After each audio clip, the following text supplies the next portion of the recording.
बुलढाणा जिल्ह्याच्या संग्रामपूर तालुक्यातील महंत श्री शंकरगिरी महाराज यांची पावनभूमी असलेल्या पळशी झारशी गावच्या सरपंच प्रियंका राहुल मेटांगे यांना नुकताच 18 एप्रिल रोजी नागपूर शहरातील हॉटेल सेंटर पॉइंट येथे आयोजित सरपंच कॉफी टेबल बुक प्रकाशन सोहळ्यामध्ये सुप्रसिद्ध अभिनेते सचिन खेडेकर यांच्यासह नागपूर जिल्हा परिषद सीईओ विनायक महामुनी यांच्या हस्ते आदर्श महिला सरपंच पुरस्काराने प्रशस्तीपत्र देऊन सन्मानित करण्यात आले व या कार्यक्रमाच्या सुरुवातीला सकाळ गौरव गाथा या पुस्तकाचे विमोचन मान्यवरांच्या उपस्थितीत करण्यात आलं।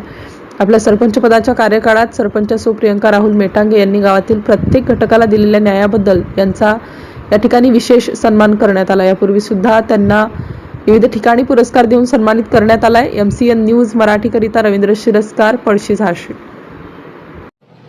नमस्कार। नागपूर येथे मिळालेला जो पुरस्कार आहे सकाळचा तो खूप आमच्यासाठी खूप अभिमानाची स्पद गोष्ट आहे आणि सदर विकास कामामध्ये नेहमीच माधवजी पायगन सर, प्रशांत पाटील सर, हेमंत देशमुख बापू यांचे सुद्धा सहकार्य नेहमीच असते। आम्हाला गावकरी मंडळी यांचे सुद्धा सहकार्य असते। आशा वर्कर, मदतनीस, अंगणवाडी सेविका, ग्रामपंचायत सदस्य, गावकरी मंडळी यांचे सुद्धा नेहमीच सहकार्य असते आम्हाला।